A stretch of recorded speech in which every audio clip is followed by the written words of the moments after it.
जय हिंद, जय भारत, जय छत्तीसगढ़। बाबा साहब अम्बेडकर जी सदैव अमर रहें। जय भीम। इन शब्दों के साथ आज का यह लाइव सेशन मैं प्रारंभ करने जा रहा हूँ।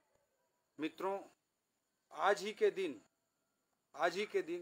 1891 में बाबा साहब अम्बेडकर का जन्म हुआ था और आज की तारीख भारत के इतिहास में आधुनिक भारत के निर्माण की दृष्टि से अत्यंत महत्वपूर्ण तारीख है। और आधुनिक भारत के निर्माता बाबा साहब अम्बेडकर को एक श्रद्धांजलि देने के दृष्टिकोण से आज यह लाइव सेशन मैं कर रहा हूँ। दोस्तों, आप सबको ज्ञात है कि आज ही के दिन 14 अप्रैल के दिन 1891 में तत्कालीन मध्य प्रदेश के, जो कि हमारा गृह राज्य था, उस मध्य प्रदेश के इंदौर के पास महू नामक स्थान में बाबा साहब अम्बेडकर का जन्म हुआ था। उनके जीवन के विभिन्न पक्षों के बारे में आप सभी लोग सुनते रहते हैं, आप सभी लोग जानते रहते हैं। लेकिन आज मैं आधुनिक भारत के निर्माण के दृष्टिकोण से उनके जीवन में, जो उन्होंने पूरे जीवन में जो 7 महत्वपूर्ण योगदान दिए, उनका जिक्र करना चाहूँगा। वैसे तो आधुनिक भारत के निर्माण की दृष्टि से बाबा साहब अम्बेडकर ने सैकड़ों नहीं, हजारों नहीं, लाखों तरह के योगदान दिए हैं और उनके योगदान के बारे में जिक्र करना सूरज को एक दिया दिखाने जैसा ही है। लेकिन फिर भी 7 महत्वपूर्ण योगदान, 7 महत्वपूर्ण अवदान का मैं जिक्र आज करना चाहूँगा। दोस्तों, बाबा साहब के जीवन को अगर हम सामान्य तरीके से व्याख्यायित करना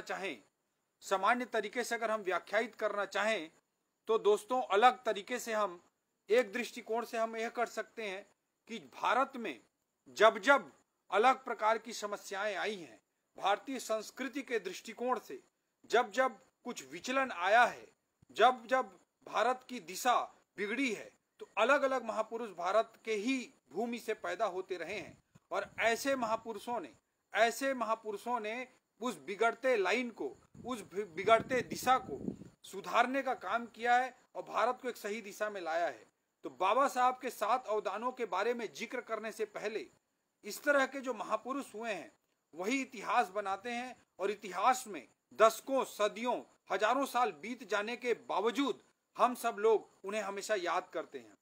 ऐसे ही एक महापुरुष की प्रतिमा के साथ यह लाइव मैं कर रहा हूं। यह प्रतिमा है भगवान बुद्ध की। भारत की परंपरा में, भारत की जब परंपरा कोई चलती रहती है तो कई बार कई तरह के विचलन आ जाते हैं, कई तरह के दोष आ जाते हैं, कई तरह की बुराइयां आ जाती हैं, कई तरह के कर्मकांड आ जाते हैं। वैसी तरह की स्थिति जब प्राचीन भारत के समय निर्मित हुई थी तो एक महापुरुष पैदा हुआ था, जो थे हमारे भगवान बुद्ध। इसी तरह से जब कभी विचलन आता है तो महावीर स्वामी पैदा हो जाते हैं, जब कभी विचलन आता है तो गुरु नानक पैदा हो जाते हैं, जब कभी इस तरह का विचलन आता है तो कबीर पैदा होते हैं। इसी कड़ी में मैं देखता हूं कि भारत की जो चल रही धारा है, जो प्रवाह है, उसमें जब कोई विचलन आता है, जब कोई बुराई आती है, तो बाबा साहब अम्बेडकर जैसे व्यक्तित्व भी पैदा होते हैं। और आज दशकों बीतने के बाद हम उनके योगदान को याद कर रहे हैं। इस सदियों बीतने के बाद भी, हजारों बरस बीतने के बाद भी लोग उनके योगदान को हमेशा याद करेंगे। दोस्तों, उनके जीवन के इन योगदानों को मैं 7 बिंदुओं में यहाँ प्रस्तुत करना चाहता हूँ। पहला योगदान बाबा साहब का मैं मानता हूँ कि आधुनिक भारत के निर्माण में, या मैं कहूँ कि 21वीं सदी को में भारत को दुनिया की सबसे बड़ी ताकत बनाने के दृष्टिकोण से अगर किसी का सबसे बड़ा योगदान है तो मैं बाबा साहब भीमराव अंबेडकर जी का योगदान मानता हूँ। दोस्तों, भारत जब जब एक रहा है, भारत में जब जब जाति प्रथा नहीं रही है, जब जब भारत में सामाजिक समानता रही है, भारत एक होकर आगे बढ़ा है, तब तक भारत दुनिया की सबसे बड़ी शक्ति रहा है। हम प्राचीन समय की बात कर सकते हैं, जब भारत में वर्ण व्यवस्था जन्म आधारित न होकर के कर्म आधारित था, तब भी भारत दुनिया की सबसे बड़ी ताकत था और सैकड़ों वर्षों तक सबसे बड़ी ताकत था। इसी तरह से बीच में जब भारत में जाति प्रथा भारत के समाज को जाति प्रथा जैसी कुप्रथाओं ने जकड़ा और समाज टुकड़ों में बंट गया तो भारत गुलाम हो गया। लेकिन आजादी के बाद जब संविधान का निर्माण किया गया, बाबा साहब अम्बेडकर के द्वारा जब संविधान का निर्माण किया गया, तो उन्हें संविधान निर्माण के लिए जो ड्राफ्टिंग कमेटी थी, जो प्रारूप समिति बनाई गई थी उसका उन्हें अध्यक्ष बनाया गया था गांधी जी की सलाह पर। गांधी जी उनके तीक्ष्ण प्रतिभा के कायल थे और इसलिए उन्हें ड्राफ्टिंग कमेटी का संविधान निर्माण के लिए जो प्रारूप समिति बनी थी, जो ड्राफ्टिंग कमेटी बनी थी, उसका उनको अध्यक्ष बनाया गया था। और लगातार 2 वर्ष 11 माह 18 दिन तक बाबा साहब अंबेडकर ने अपने आप को संविधान निर्माण के लिए झोंक दिया।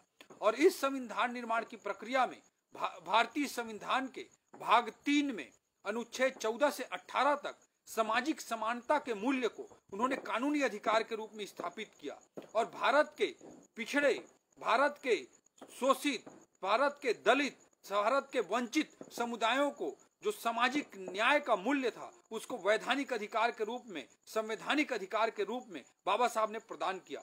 दोस्तों, जब प्राचीन समय में भारत एक था, जाति प्रथा की बेड़ियों में नहीं जकड़ा हुआ था, तब भारत दुनिया की सबसे बड़ी ताकत था। और आजादी के बाद फिर से मैं कहूंगा, जब वो सामाजिक जो विषमता की दीवारें टूटने लगी, क्योंकि बाबा साहब ने जब कानूनी प्रावधान किए तो भारत फिर से एक होकर के एक नई ऊर्जा और एक नई ताकत के साथ आगे बढ़ने लगा है। उसी कारण से भारत फिर से 21वीं सदी में दुनिया की सबसे बड़ी ताकत, दुनिया की सुपर पावर, एक ग्लोबल पावर के रूप में भारत फिर से उभरने लगा है। तो मैं यही कहना चाहूंगा कि जब भारत एक रहता है, जब भारत सामाजिक विषमता की दीवारों में नहीं बटा रहता है, जब भारत एक होकर आगे बढ़ता है, तब भारत को दुनिया की सबसे बड़ी ताकत बनने से दुनिया की कोई ताकत नहीं रोक पाती है। और 21वीं सदी में अगर भारत के ग्लोबल पावर बनने का हम सपना देख पा रहे हैं तो उसमें भारतीय संविधान में बाबा साहब के द्वारा जो मूल्य स्थापित किए गए, जो समानता का अधिकार प्रदान किया गया और समाज के शोषित, दलित, वंचित, पिछड़ों को जो अधिकार प्रदान किया गया, उन्हीं अधिकारों के कारण आज 21वीं सदी में भारत को दुनिया की सबसे बड़ी ताकत के रूप में देखने का हम सब ख्वाब पाल पा रहे हैं। दोस्तों, इसे मैं बाबा साहब के सबसे बड़े योगदान के रूप में मानता हूं। और आधुनिक भारत का निर्माण का जब भी इतिहास आगे जाकर 100, 200, 300 सालों बाद लिखा जाएगा तो निश्चित रूप से बाबा साहब के इन प्रावधानों को भारत की 21वीं सदी के सबसे बड़े ताकत बनने के एक प्रमाण के एक बिंदु के रूप में देखा जाएगा। इसे बाबा साहब के पहले और सबसे बड़े योगदान के रूप में मैं स्वीकार करता हूं, मैं मानता हूं। दूसरा मैं योगदान बाबा साहब का मानता हूं कि देश को राजनीतिक आजादी तो मिल गई थी, लेकिन उस राजनीतिक आजादी को आर्थिक आजादी और सामाजिक आजादी के रूप में अगर किसी ने परिणित करने का काम किया तो बाबा साहब भीमराव अंबेडकर ने किया। और जिसका कि मैंने पहले ही जिक्र किया कि ड्राफ्टिंग कमेटी के प्रारूप समिति के अध्यक्ष के रूप में उन्होंने अपने शरीर को, अपने मनोमस्तिष्क को, अपने सारी मानसिक और शारीरिक क्षमताओं को 2 वर्ष 11 माह 18 दिन तक लगातार झोंक दिया था। और इसी समय उन्होंने भारतीय संविधान के भाग 3 में अनुच्छेद 14 से 18 तक सामाजिक समानता के मूल्य को संवैधानिक और वैधानिक अधिकार के रूप में स्थापित किया। इससे देश को न केवल राजनीतिक आजादी के साथ साथ आर्थिक और सामाजिक आजादी के मिलने की दिशा में देश आगे बढ़ पाया। इसे दूसरे सबसे बड़े योगदान के रूप में मैं देखता हूं। तीसरा बिंदु मैं जब देखता हूं तो उन्होंने जाति प्रथा की दीवार को तोड़ने का काम किया। दोस्तों, आप सब लोगों को ज्ञात है कि जाति प्रथा के दंश को, तथाकथित तत्कालीन समय के छुआछूत के दंश को, इस पीड़ा को बाबा साहब ने झेला था। लेकिन बाबा साहब का व्यक्तित्व इन सभी पीड़ाओं को, इन दंश को झेलने के बावजूद उन्होंने सुधारात्मक कार्य किए, इस समाज में समाज निर्माण की दिशा में, सुधार की दिशा में काम किए और जाति प्रथा की बेड़ियों को तोड़ने का काम किया। इसे मैं उनके तीसरे योगदान के रूप में देखता हूं। चौथा योगदान मैं भारतीय समाज के महिलाओं के दृष्टिकोण से, महिला सशक्तिकरण के दृष्टिकोण से, वुमन एम्पावरमेंट की दृष्टिकोण से, लिंग विषमता को समाप्त करने के दृष्टिकोण से बाबा साहब की योगदान को चौथे बिंदु के रूप में आधुनिक भारत के निर्माण के लिए सबसे बड़े योगदान के रूप में मैं उल्लेखित करना चाहूंगा। दोस्तों, आप सब लोगों को, हम सब लोगों को यह बात समझने में, स्वीकार करने में बड़ा असहज सा महसूस होता है कि आज से करीब 60 साल पहले ही भारतीय समाज के हिंदू महिलाओं को का जब तलाक हो जाता था तो उनको पुनर्विवाह का अधिकार प्राप्त नहीं था। तलाक हो जाने पर उनको संपत्ति पर किसी तरह का हर्जाना या संपत्ति पर कोई अधिकार नहीं मिलता था। अगर कोई हिंदू महिला, कोई भारतीय हिंदू महिला अगर विधवा हो जाती थी तो उसे कोई संपत्ति पर अधिकार उसका नहीं रह जाता था। इसी तरह से विधवा हो जाने की स्थिति में उस पर पुनर्विवाह का उसको कोई अधिकार प्राप्त नहीं था। पुरुष बहुविवाह कर सकते थे और बहुविवाह के अलावा इस तरह की अनेक पत्नी रखने की उनकी प्रथा थी। इस तरह की कुप्रथाएं भारतीय समाज में मौजूद थी। लेकिन दोस्तों, मैं इस बात का जिक्र करना चाहूंगा कि हिंदू कोड बिल के लिए अगर किसी ने पूरे समर्पण के साथ काम किया और हिंदू कोड बिल को किसी ने ड्राफ्ट करने का अगर काम किया तो उसका ड्राफ्टिंग बाबा साहब भीमराव अंबेडकर जी ने ही किया था। दोस्तों, उन्होंने हिंदू कोड बिल की ड्राफ्टिंग की और हिंदू कोड बिल के लिए पूरी तरह से समर्पित होकर लगे रहे। इसी का परिणाम है कि आज आधुनिक भारत में, स्वतंत्रोत्तर भारत में, आजादी के बाद के भारत में हम देख पाते हैं कि भारत की महिलाओं को, हिंदू महिलाओं को आज विधवा हो जाने के बाद पुनर्विवाह का अधिकार मिलता है। भाइयों के तरह बहनों को भी संपत्ति पर अधिकार मिलता है। किसी की विधवा हो जाने की स्थिति में या तलाक हो जाने की स्थिति में संपत्ति पर उसको अधिकार मिलता है। इन सब अधिकारों को सुनिश्चित करने का काम किसी ने किया है तो हिंदू कोड बिल के माध्यम से बाबा साहब भीमराव अंबेडकर जी ने किया है। उन्होंने हिंदू कोड बिल को ड्राफ्ट किया और हिंदू कोड बिल के लिए वो आजीवन समर्पित होकर कार्य करते रहे। यह भी मैं उल्लेख करना चाहूंगा कि नेहरू जी से बहुत मामलों में मतभेद होते हुए भी केवल हिंदू कोड बिल को पास कराने के लिए वो कई महीनों तक, कई वर्षों तक वो कैबिनेट के हिस्से बने रहे। कई तरह के अपमान सहने के बावजूद भी इस सामाजिक सुधार को अंजाम देने के लिए वो इस पद पर बने रहे और वो अंततः जब हिंदू कोड बिल के मामले पे जब नेहरू जी से उनका मतभेद हुआ तब उन्होंने इस मुद्दे पर अपने ईमानदार अखंड जो उनका समर्पण था उसे दर्शाने के लिए उन्होंने कैबिनेट मंत्री के पद से भी इस्तीफा दे दिया था। मैं बाबा साहब अंबेडकर को ही कोट करना चाहूंगा। उन्होंने कहा था, हिंदू कोड बिल को मैं इतना महत्वपूर्ण समझता हूं कि तमाम मतभेदों के बाद भी मैं कैबिनेट में बना रहा। हो सकता है कि मेरा इस्तीफा देने का कोई फर्क ना पड़े, किसी को उसकी फिक्र ना हो, लेकिन मुझे अपने आप के प्रति ईमानदार रहना चाहिए। यह त्याग पत्र देने से ही मुमकिन था। दोस्तों, हिंदू कोड बिल पर उनके समर्पण को इस बात से समझा जा सकता है कि अंततः जब नेहरू जी से उनका हिंदू कोड बिल के मामले पे मतभेद हुआ तो उन्होंने स्वयं से इस्तीफा देने का भी काम किया। कैबिनेट मंत्री के पद को भी अपने सिद्धांतों के लिए उन्होंने तिलांजलि दे दी।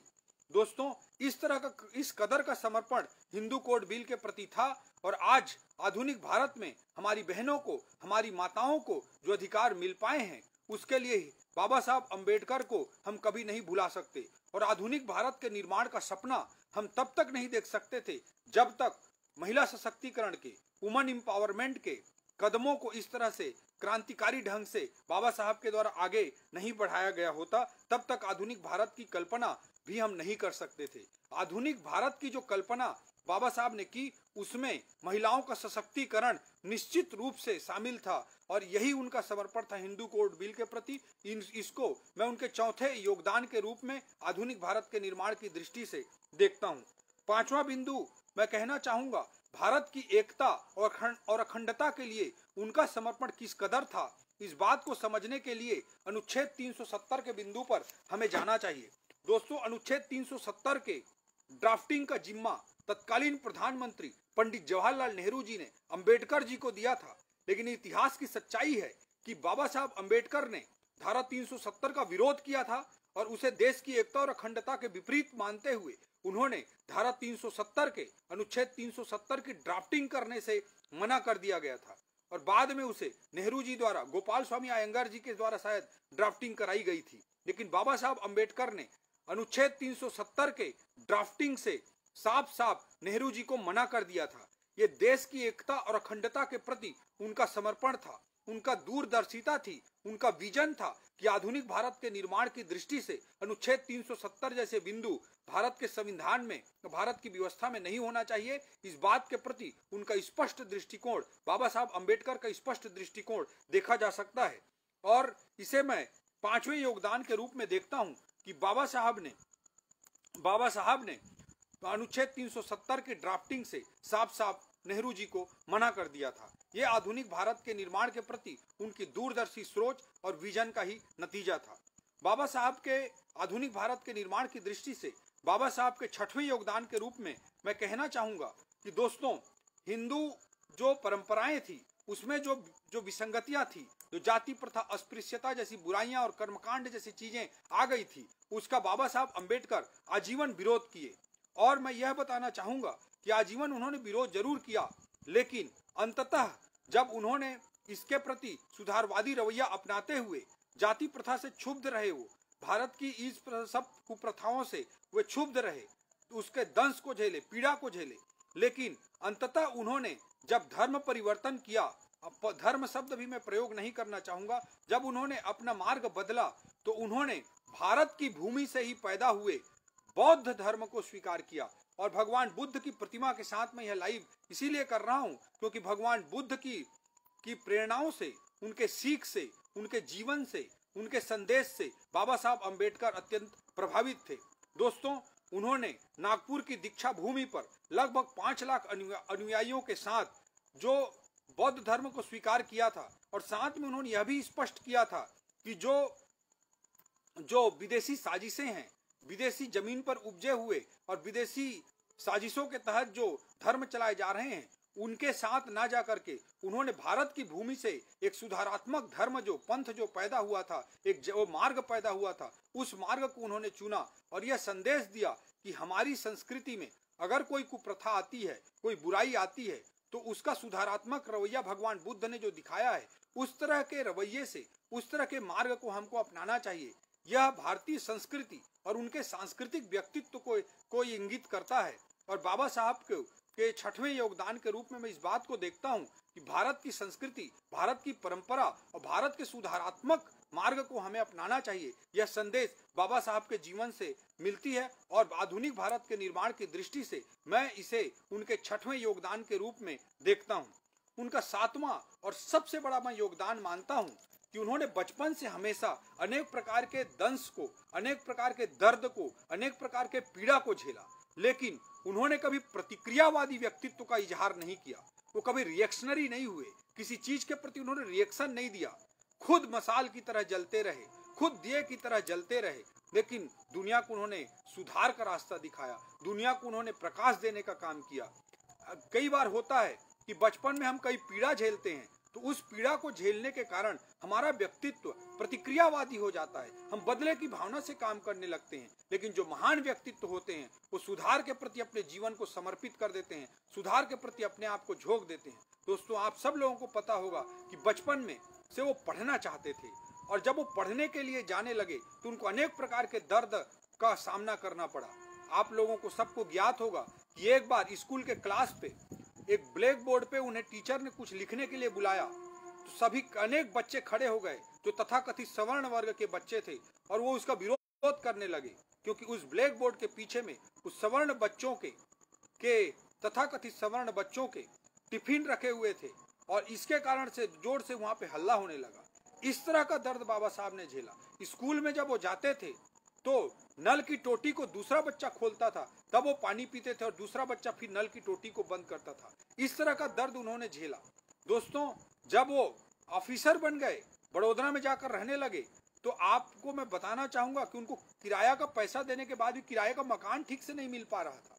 आप सब लोगों को ज्ञात होगा कि वो एक ऑफिसर के रूप में काम कर रहे थे, लेकिन उनके मातहत उनके जो सबऑर्डिनेट्स थे, उनके अधीन जो काम करने वाले कर्मचारी थे, वो फाइल दूर से फेंक कर देते थे। इस तरह के दर्द को उन्होंने हमेशा झेला। लेकिन दोस्तों, मैं आप सब लोगों को बताना चाहूंगा कि इस प्रकार के दर्द को झेलने के बावजूद भी वो बड़े बड़े डिग्री भी प्राप्त किए। कोलंबिया यूनिवर्सिटी में पढ़ाई किए, लंदन स्कूल ऑफ इकोनॉमिक्स में इकोनॉमिक्स की डिग्री प्राप्त किए। संविधान निर्माता के रूप में हम उन्हें संविधानविद के रूप में जानते हैं, या लीगल एक्सपर्ट के रूप में हम उनको देखते हैं। लेकिन इससे पहले वो इकोनॉमिक्स के एक बड़े अर्थशास्त्री थे, इकोनॉमिक्स के एक्सपर्ट थे। इसके साथ ही साथ वो पॉलिटिकल साइंस के एक्सपर्ट थे। उसमें उनकी इकोनॉमिक्स में उनकी पीएचडी थी। ये सारे कोलंबिया यूनिवर्सिटी की डिग्री होने के बावजूद, लंदन स्कूल ऑफ इकोनॉमिक्स की डिग्री होने के बावजूद उनके लिए बहुत आसान था कि विदेश में जाकर सेटल हो जाते, लाखों करोड़ों अरबों रुपए कमाते। इसी तरह से भारत में रहकर भी वो लाखों करोड़ों रुपए कमा सकते थे, लेकिन उन्होंने ये रास्ता नहीं चुना, बल्कि अपने आप को जलाते हुए, मसाल की तरह जलाते हुए, बचपन में जो उन्होंने पीड़ा झेली, जो दंश झेला, जो दर्द झेला, उसके कारण उस रास्ते को उन्होंने सुधारने का काम किया। अपने जीवन को मसाल की तरह जलाते हुए सुधार के लिए समर्पित कर दिया।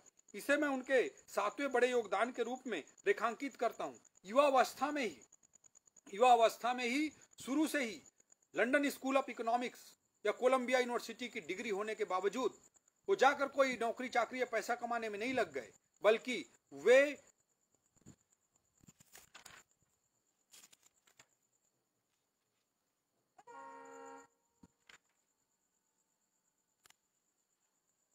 (1924) में ही बहिष्कृत हितकारिणी सभा का निर्माण उन्होंने युवावस्था में ही कर लिया।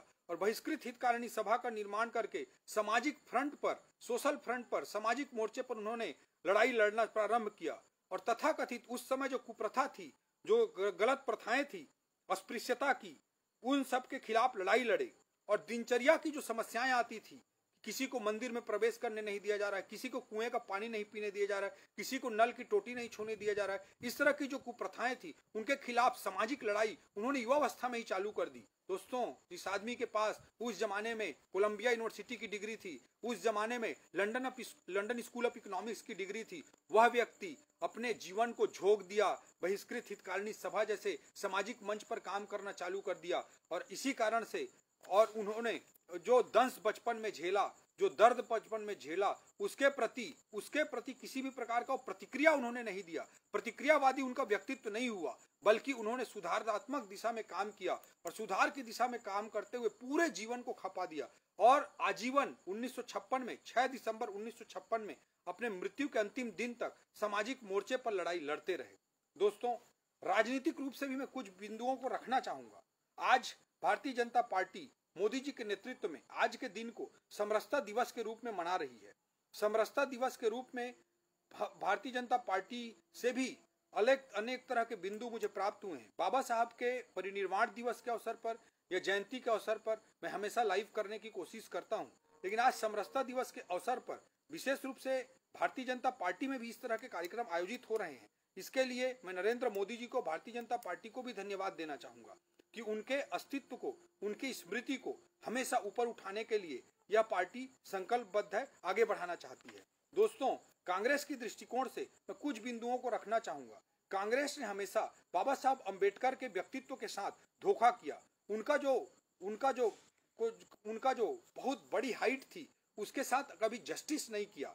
दोस्तों, आप सब लोगों को मैं बताना चाहूंगा कि जब भारत को आजादी मिलने वाली थी, उस समय जब आजादी की दहलीज पर थे हम, उस समय कैबिनेट निर्माण के लिए लिस्ट बना के पंडित नेहरू जी गांधी जी के पास गए। उसमें अंबेडकर जी का नाम नहीं था। इतिहास के तथ्य हैं ये, कई जगह रेफरेंस में आपको मिल जाएगा। तो गांधी जी उनके तीक्ष्ण प्रतिभा के, उनके लीगल नॉलेज के, लॉ के नॉलेज के, इकोनॉमिक्स के नॉलेज के, सामाजिक उनके कटिबद्धता के से वाकिफ थे। और उन्होंने कहा कि इस कैबिनेट में अंबेडकर जी का नाम नहीं है। इस बात पर गांधी जी ने असहमति जताई और उन्होंने कहा कि कोई जवाहरलाल की कैबिनेट नहीं बन रही है, यह आजाद भारत की कैबिनेट बन रही है, इसलिए अंबेडकर जी के नाम को तुम यहाँ पे रखो। यह बात गांधी जी ने जब कहा, तब उनको कैबिनेट मंत्री का पद दिया गया। कैबिनेट मंत्री, कानून मंत्री के रूप में वो काम करते रहे, लेकिन नेहरू कैबिनेट में उनको तमाम तरह के अनादर, अपमान का भी सामना करना पड़ा। अनेक विषयों पर नेहरू जी से उनके मतभेद होते रहे, लेकिन अनेक सामाजिक उद्देश्यों की प्राप्ति के लिए बाबा साहब पद पर बने रहे। लेकिन अंततः नेहरू जी के अति कामों से क्षुब्ध होकर के उन्होंने, नेहरू जी से मतभेदों के कारण अंततः उन्होंने कैबिनेट मंत्री के पद से भी इस्तीफा दिया था। और 1952 में जब पहला चुनाव हुआ था, आम चुनाव हुए थे जब, तो मुंबई की एक सीट से बाबा साहब अंबेडकर चुनाव लड़े थे।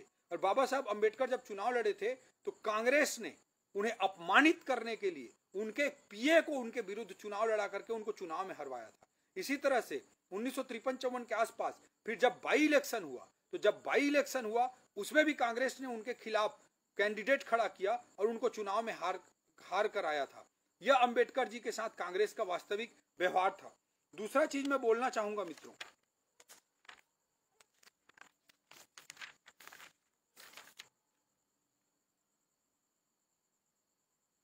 भारत रत्न, आप सब लोगों को पता है कि 1954 में पंडित नेहरू अपने जीते जी स्वयं को भारत रत्न घोषित कर दिए। स्वयं के प्रधानमंत्री रहते हुए स्वयं को भारत रत्न घोषित करके 1954 में पहले साल जब भारत रत्न की शुरुआत की गई, उन्होंने स्वयं को भारत रत्न दे दिया था। इसी तरह से 1971 के आसपास 1971 में इंदिरा गांधी जी स्वयं प्रधानमंत्री रहते हुए स्वयं को भारत रत्न दे दी थी।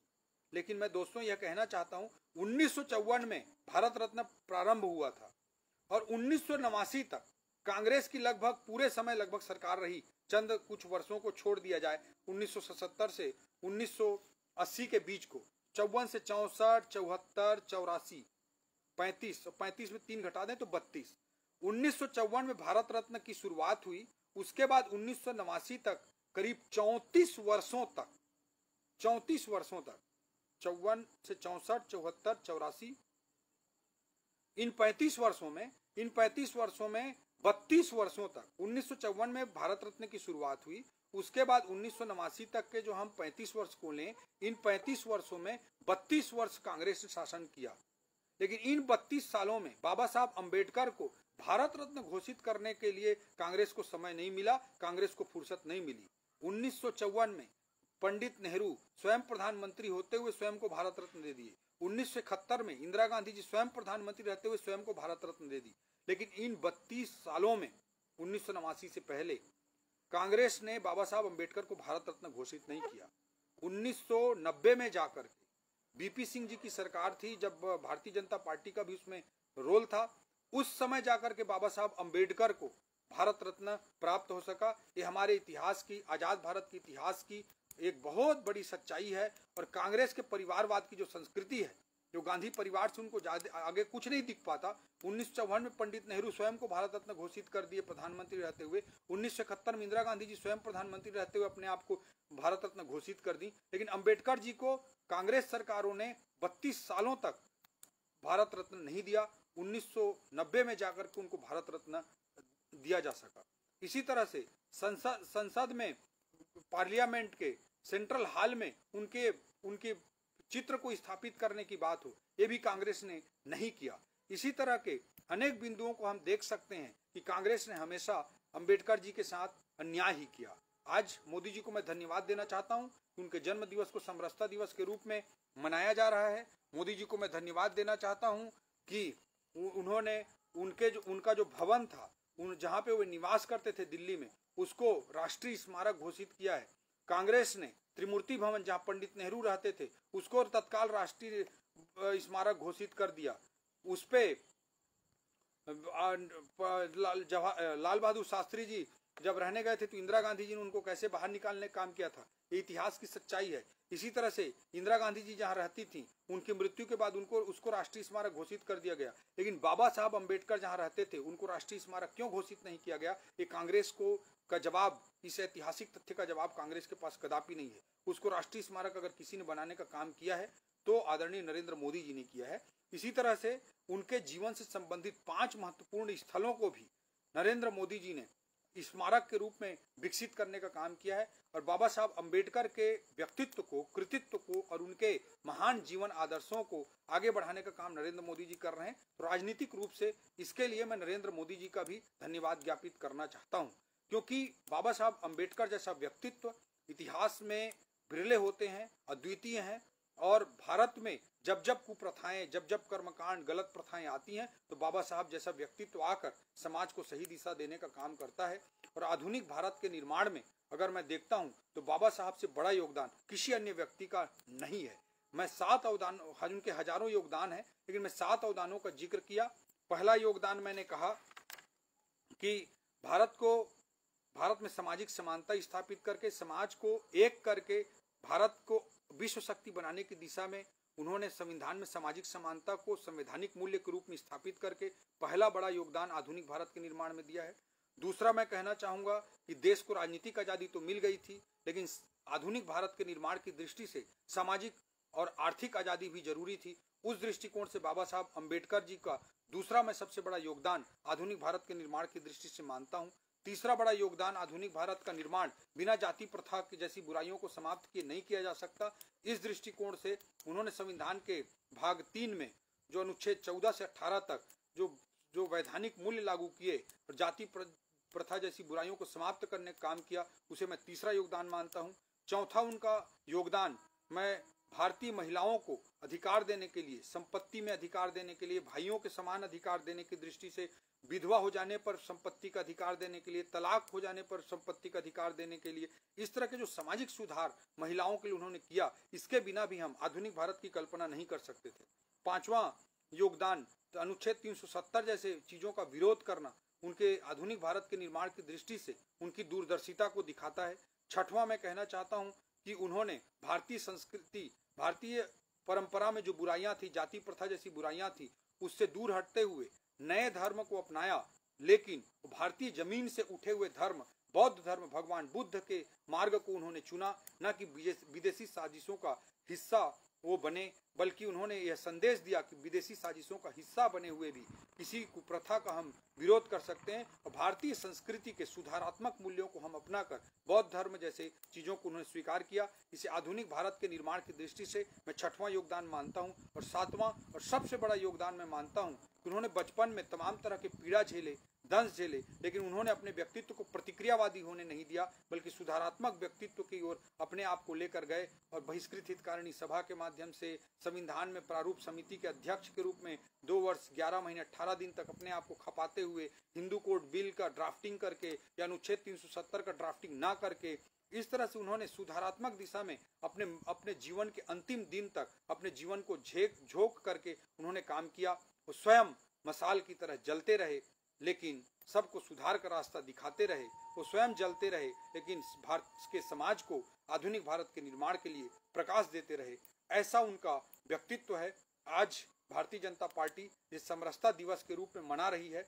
इस दृष्टिकोण से मैं बाबा साहब अम्बेडकर जी को आधुनिक भारत के निर्माण के लिए सबसे बड़ा योगदान देने की दृष्टि से मैं उनके प्रति उनको नमन करता हूं। बाबा साहब अम्बेडकर हमेशा अमर रहें, यह मैं कामना करता हूं।